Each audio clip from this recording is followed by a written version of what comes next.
We are set to return to the world of Middle-earth on the big screen in 2026, with Andy Serkis directing a movie called The Lord of the Rings: The Hunt for Gollum. The Lord of the Rings trilogy that came out over 20 years ago certainly holds a place in lots of people's hearts for being a great piece of cinema that has held up as a classic to date. Obviously, we got the Hobbit trilogy directed by Peter Jackson back in 2012, and ultimately that didn't receive the same acclaim that the Lord of the Rings trilogy had received just 10 years beforehand. Now, 10 years after the final film in the Hobbit trilogy, The Hobbit: The Battle of the Five Armies, which released back in 2014, we are getting an animated movie releasing this year called The Lord of the Rings: The War of the Rohirrim, but many people are more excited about going back to the live-action version of Middle-earth on the big screen. This is currently set for 2026, although with the modern film industry, it wouldn't surprise me if this film gets pushed back and delayed. Andy Serkis, who is set to direct the movie, is currently doing location scouting across New Zealand for the movie, and it is expected to go into production next year. Despite some excitement from many fans, and after receiving a live-action version of The Lord of the Rings Middle-earth world on Amazon, which seemingly is disappointing to a lot of people, there is some skepticism around the movie going ahead. It is sad that this film is only going ahead in order for Warner Brothers to keep the film rights to The Lord of the Rings. Amazon only obtained the rights to adapt The Lord of the Rings as a television series, and the rights to the films for Warner Brothers were about to expire, hence the release of The Lord of the Rings: The War of the Rohirrim this year. And in order to keep hold of the intellectual property of The Lord of the Rings on the big screen, Warner Brothers want to make more and more movies and seemingly create their own cinematic universe around The Lord of the Rings. Personally, I feel this is a real shame. The Lord of the Rings trilogy stands up as the best film trilogy of all time, in my opinion, and it has made so many people of my generation fall in love with cinema and what cinema can really do. Ultimately, though, this film is going to get made regardless of my opinions on whether or not it should happen, and I do hope that the film can turn out the best it possibly can. News recently surrounding The Hunt for Gollum has got me concerned about the film going ahead, and I will cover those topics in this video.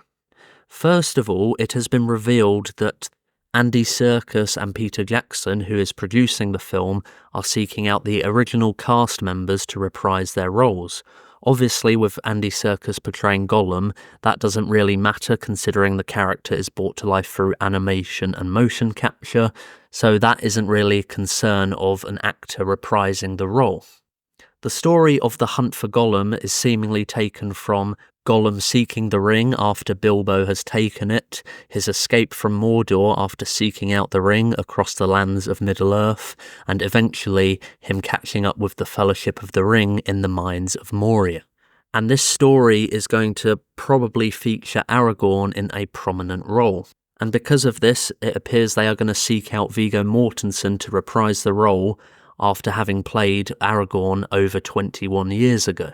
Whilst I feel Viggo Mortensen did such a fantastic job with the character, he may be reluctant to return considering how special The Lord of the Rings was to him, but also I wouldn't like to see another actor take on the role. But there's also the problem with him being 21 years older than he was when he first played the character. But because of this, the de-aging process could be used, which is seen in many films over the last few years, and whilst it isn't perfect, it does seem to be getting better and better. Recently, in Indiana Jones and The Dial of Destiny, we saw Harrison Ford de-aged, and that worked quite well, but to me it still wasn't flawless and far from perfect. But to be honest, these artists who are working on this aren't doing a terrible job, they are just being given a very difficult task.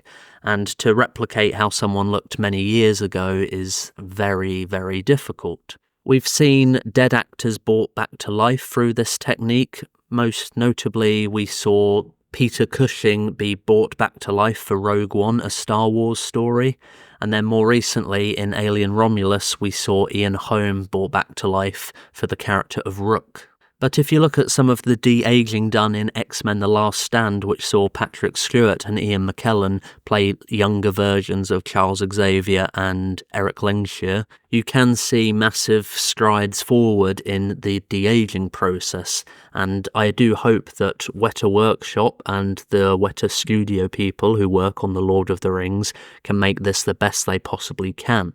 Part of me feels that maybe they could just scrap the de-aging process for this film and take inspiration from something like Better Call Saul, which was the prequel to Breaking Bad.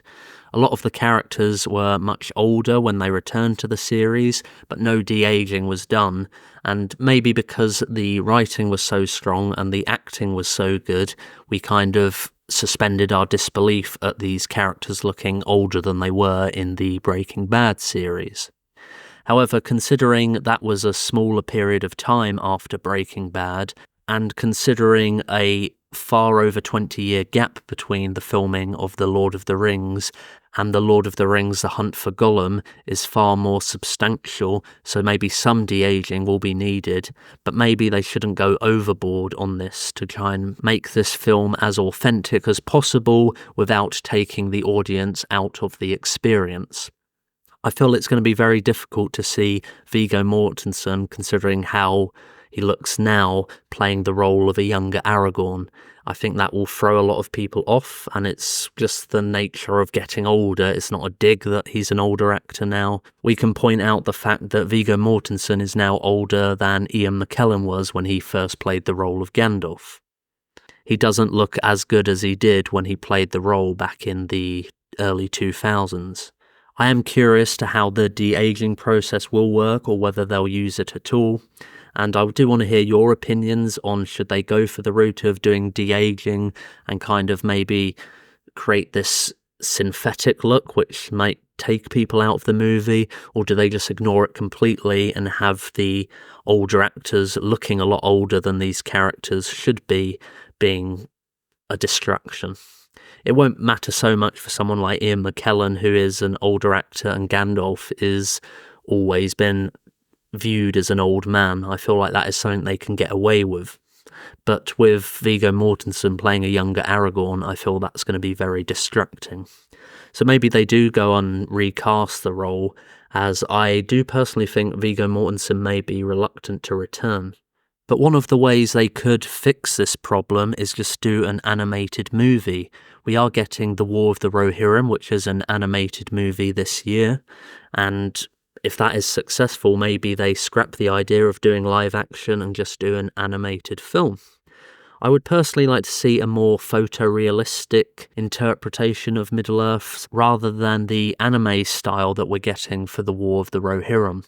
I would kind of prefer it to look something more like Beowulf that we got from Robert Zemeckis, or Tintin, which is another film that Peter Jackson produced and Andy Serkis starred in. And I feel like they could easily create a photorealism element to this animated film, and it will pay off. And maybe they can still have the actors do motion capture on set, and that is something that Andy Serkis is well known for and was a trailblazer in creating this technology and just doing performance capture in general. Andy Serkis was set to direct an adaptation of Animal Farm using motion capture, but that seems to have been scrapped in favour of just doing a traditional animated movie. As much as I'd like to see a live-action return to The Lord of the Rings and Middle-earth on the big screen, if you are going to tell a prequel story involving characters that we've already seen on the big screen, bringing the actors back and doing de-aging or simply ignoring it may just impact how audiences see the film, and it may pay off, but ultimately it could be a complete flop and destroy the reputation of the movie. I don't mind the de-aging process, and I think it can look alright, and as I mentioned about the Indiana Jones and the Dial of Destiny, I thought that was quite good, but it wasn't flawless, and hopefully it could be a bit better if they do go down that route. But ultimately, we'll find out over the next couple of months before this film goes into production, the route they're going down. Are they going to recast? Are they going to do de-aging? Are they just going to ignore the age difference in the characters? We have heard from Ian Mckellen recently, who is currently 86 years old. He is keen to reprise the role of Gandalf, and he has said he can't see anyone else doing it, and has jokingly said the only way he won't do the role is if he's dead. Notably, he did almost walk off the set of The Hobbit because he was on his own in green screen, because a lot of the other characters were a lot smaller than him, so they had to have him separate and composite his image onto a different shot. As this film would presumably not feature many Hobbit characters other than the character of Gollum, but that's going to be worked out in a similar way, having Andy Serkis do the motion capture. That's not going to be a problem for Ian Mckellen this time round. And Ian Mckellen has recently said that he believes the film is going to be split in two. He hasn't currently signed on to the role of Gandalf again, but ultimately I feel he will be cast if he's willing to do so, and clearly he's had discussions to have the knowledge that this film is going to be split into two. Personally, I feel splitting the movie into two is a mistake. We kind of didn't need to split The Hobbit into 3 movies. I can see why they may have done it for 2, but considering this story is an adaptation of some of the stuff we missed from the books, as well as the appendices, we don't really need to have it split into 2 movies. Ultimately, if they do that, it's just another way to retain the film rights to adapt The Lord of the Rings to the big screen, but it looks like Warner Brothers are really pushing Peter Jackson to make more stories in Middle-earth, and we could get a film every other year, or sadly I don't want to see us get oversaturated with Middle-earth movies, considering how good The Lord of the Rings was. I don't want it to be watered down by multiple projects. Personally, I wouldn't mind seeing a remake of The Hobbit as 1 movie or even 2 films, even in an animated form. Before Peter Jackson took over directing the Hobbit trilogy, Guillermo del Toro was going to direct the film as 2 parts, and personally I would like to see him come back in some form and do his version of the movie, and I feel like they could do that animated. And after seeing Guillermo del Toro's Pinocchio movie, I feel that kind of stop-motion animation could really work well in Middle-earth, and it would be a way to give it a unique identity away from the Hobbit trilogy directed by Peter Jackson, but thus also be an authentic portrayal of Middle-earth. I will keep an eye out for further news regarding the hunt for Gollum, and I am keen to see how this pans out, even though I'm a little disappointed that they're going ahead with it. I'd be more excited for the film if they were going to do a photorealistic animated movie, but ultimately that's not up to the audience members, it's up to the studio and the directors of the film. Would you like to see Viggo Mortensen return to reprise the role of Aragorn despite being so much older? Would you like to see them use de-aging techniques? Would you just want them to ignore that and have him play the role as is? Let me know in the comments below. Please give this video a like, subscribe to my channel if you haven't already, and please click the bell icon to receive notifications for all of my videos. That's it for now. Thanks for tuning in.